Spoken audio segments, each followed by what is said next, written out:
American president Donald ട്രംപും Israel പ്രധാനമന്ത്രി Benjamin നെതന്യാഹുവും തമ്മിലുള്ള കൂടിക്കാഴ്ച ലോകം മുഴുവൻ ഉറ്റുനോക്കിയതാണ്. നിർണായകമായ ചില തീരുമാനങ്ങൾ ഉണ്ടാകുമെന്നും കേട്ടു. എന്തെങ്കിലും വന്നോ? നിർണായകമായ തീരുമാനം വന്നു. അപ്പോൾ കേരളത്തിലെ ഹമാസ് അനുകൂലികളായ സുഡുക്കൾക്ക്, സഖാക്കന്മാർക്ക് കരയാനേ നേരം ഉണ്ടാവുള്ളൂ. ട്രംപ് പറഞ്ഞു, ഗസ അമേരിക്ക ഏറ്റെടുക്കും, വേണ്ടി വന്നാൽ അങ്ങോട്ട് സൈന്യത്തെ അയക്കും. അതായത് ഗസ ഇപ്പോൾ തകർന്നു കിടക്കുകയാണ്. ഗസ സ്ട്രിപ്പ് നന്നാക്കാൻ വേണ്ടി എന്ന് വെച്ചാൽ അത് മുഴുവൻ പൊളിഞ്ഞു കിടക്കുകയാണ്. പലസ്തീനികൾക്ക് വേറെ വഴിയൊന്നുമില്ല. ഈ ചപ്പ് ചവറുകൾക്കിടയിൽ നിന്ന്, കൂമ്പാരത്തിൽ നിന്ന് അവർ പോയേ പറ്റൂ എന്ന് പറഞ്ഞാൽ എല്ലാം തകർന്നു കിടക്കുകയാണ്. പിന്നെ അതിനിടയിൽ മണ്ണിനടിയിലൊക്കെ ഒരുപാട് പൊട്ടാത്ത ബോംബുകളുണ്ട്. അവിടെ ഒന്നും അവർ താമസിച്ചാൽ ശരിയാവില്ല. നിങ്ങൾ പോയേ പറ്റുള്ളൂ. അത് ഏറ്റവും നിർണായകമായ തീരുമാനം വന്നിരിക്കുന്നത്. ഇസ്രായേൽ ഒരുപാട് കാലമായി ആഗ്രഹിക്കുന്ന തീരുമാനമാണ്. ഗസ എന്ന് പറയുന്ന ഭൂപ്രദേശം ഇസ്രായേലിൻ്റെ അകത്തേക്ക് കയറി കിടക്കുകയാണ്. ഇസ്രായേലിൻ്റെ അകത്ത് വേറൊരു രാജ്യം അനുവദിക്കുന്ന പ്രശ്നമില്ല എന്നാണ് ഇസ്രായേലിൻ്റെ നിലപാട്. ആ നിലപാട് സാധൂകരിക്കാൻ കൂടിയിട്ടാണ് ഇവരിപ്പോൾ ഇസ്രായേൽ തിരിച്ചടി നടത്തിയത്. കാരണം അകത്തോട്ട് കയറിയിരിക്കുന്നതുകൊണ്ടാണല്ലോ വേലി പൊക്കിയിട്ട് ഇവന്മാർക്ക് അകത്ത് കയറി ഈ കൂട്ടക്കൊല നടത്താൻ പറ്റിയത്.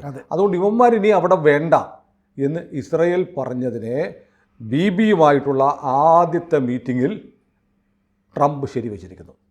ട്രംപ് അതിന് ഡേറ്റൊന്നും കുറിച്ചിട്ടില്ല. പക്ഷേ ഇതാണ് എൻ്റെ ലക്ഷ്യം. ഗസ സ്ട്രിപ്പ് പലസ്തീനികൾ ഇല്ലാത്ത ഒരു ഭൂപ്രദേശമായിരിക്കണം. അപ്പോൾ മാധ്യമപ്രവർത്തകർ ചോദിച്ചു, നേരത്തെ പറഞ്ഞല്ലോ ജോർദാനും ഈജിപ്തും സ്വീകരിക്കണം.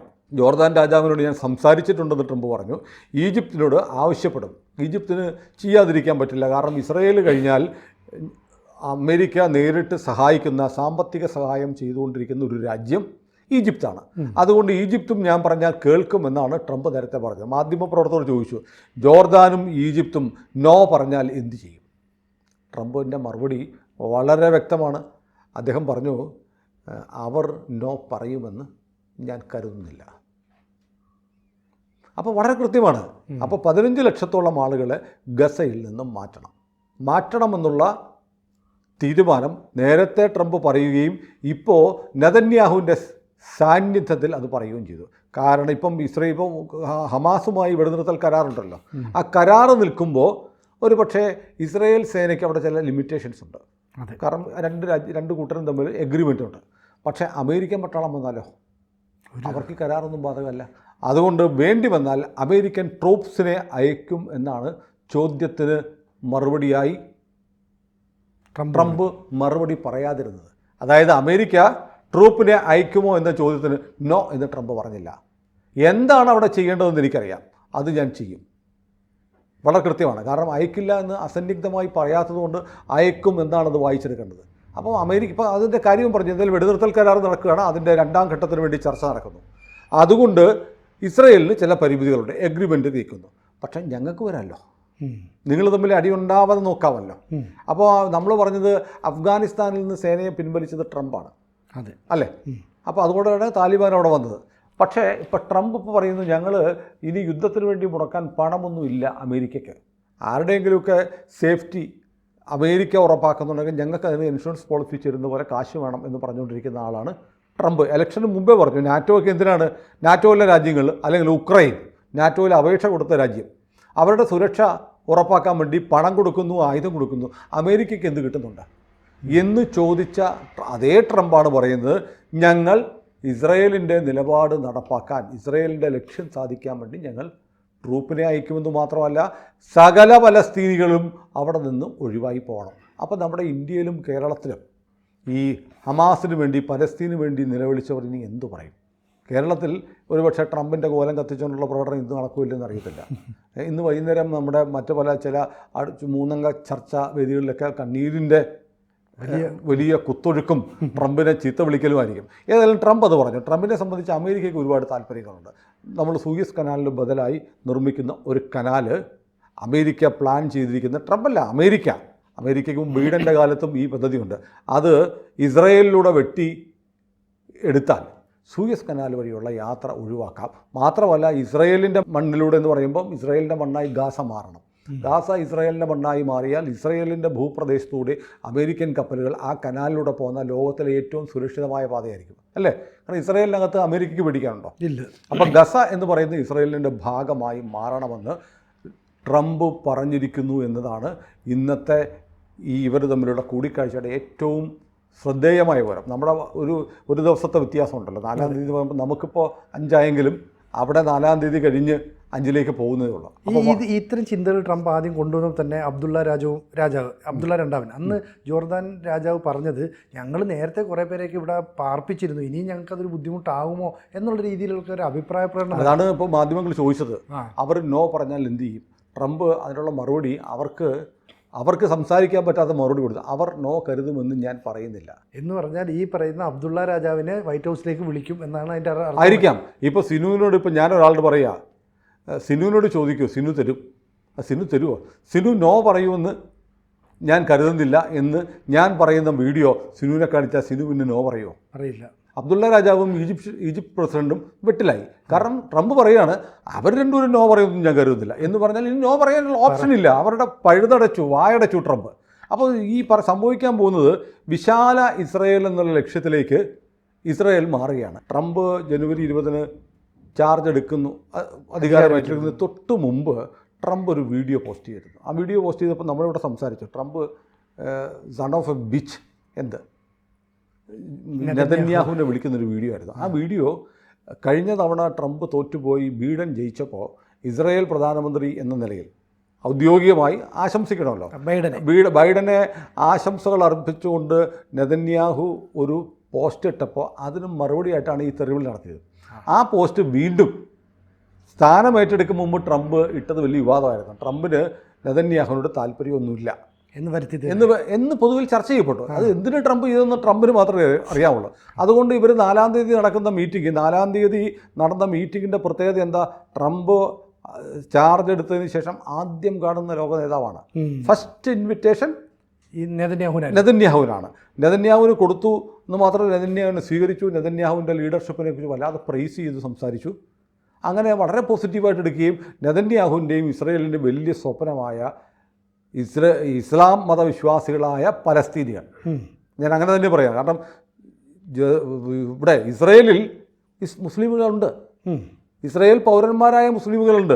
അവർ പക്ഷേ ഈ പറയുന്നത് ഹമാസ് ഒന്നുമല്ല. അങ്ങനെ അല്ലാത്ത മുസ്ലിങ്ങൾ, അതായത് ഹമാസ് അനുകൂലികളായ മുസ്ലിങ്ങളൊന്നും പലസ്തീനികളൊന്നും എവിടെ വേണ്ട, ഗാസയിൽ വേണ്ട എന്നുള്ളത് ഇസ്രയേലിൻ്റെ സ്വപ്നമാണ്. ഇസ്രയേലിൽ ഈ പറഞ്ഞതുപോലെ ജൂതന്മാർ മാത്രമല്ല, ഇസ്രയേലിൽ പൗരത്വമുള്ള ക്രിസ്ത്യാനികളും മുസ്ലിമുകളും, എന്തിന് നിസറ്റിൽ പാർലമെൻറ്റിൽ മുസ്ലിം എംപിമാർ വരെയുണ്ട് ഇസ്രയേലിൽ. നമ്മൾ കരുതുന്ന ഇസ്രയേൽ ഇങ്ങനെ ജൂതന്മാരുടെ രാജ്യം, ബാക്കിയുള്ളവരൊക്കെ അടിച്ചമർത്തി വേറെ മുസ്ലിമുകളെയൊക്കെ കൊന്നൊടുക്കിക്കൊണ്ടിരിക്കുന്ന രാജ്യമാണെന്ന് പറഞ്ഞ് അങ്ങനെയൊന്നുമില്ല.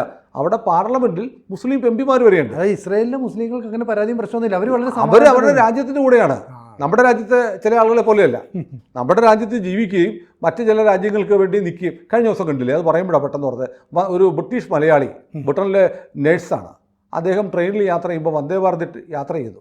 വന്ദേ ഭാരത് യാത്ര ചെയ്തിട്ട് അവിടുത്തെ അദ്ദേഹത്തിന് ബോഗി മാറിപ്പോയി. അപ്പോൾ ഒരു ബോഗിയിൽ നിന്ന് അടുത്ത ബോഗിയിലേക്ക് സഞ്ചരിക്കുമ്പോൾ ഇടനാഴിൽ വെച്ച് യുപിക്കാരായ ഹിന്ദി സംസാരിക്കുന്ന കേറ്ററിംഗ് തൊഴിലാളികളോട് സംസാരിച്ചപ്പോൾ നമ്മുടെ റെയിൽവേക്കുണ്ടായ മാറ്റങ്ങൾ ഇതെല്ലാം കൂടെ സംസാരിച്ചു കഴിഞ്ഞപ്പോൾ അദ്ദേഹം അവിടെ നിന്ന് അവരുടെ കൂടെ ഭാരത് മാതാ കീ ജയ് എന്ന് വിളിച്ചു.